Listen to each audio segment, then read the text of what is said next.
It's not all gloom. The Jacob Zuma era has ended. South Africa is in a better position to effect change. A year ago, I think there was a lack of political willingness to implement the structural reform to change the trajectory for growth in South Africa. And there was a lot of political uncertainty at that time. So, I mean, we fast forward a year now, and we do have a political will to put South Africa on a higher growth trajectory. The president has a credible team, but they will require fortitude. South Africa is on the brink of further rating downgrades, debt is rising, and so is unemployment. Inflation is also picking up, and higher administered costs are creating a heavy burden for South Africans. We did have quite a poor first half of the year that really did surprise to the downside, and as a result growth is likely to be around 0.5% for the year, whereas at the beginning of the year most forecasts were north of 1%. Some tough decisions will need to be made, especially on state-owned enterprises.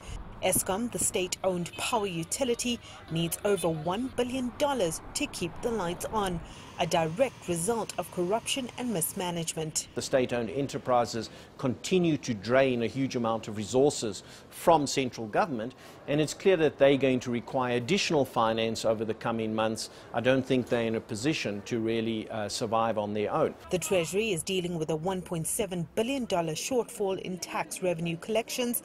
The debt to GDP ratio is expected to rise to 57.4% in 2021. We're not at the point where we need to go to the IMF for financing. I think that's partly because when you look at South Africa's government debt, it is mostly internal debt as opposed to foreign debt.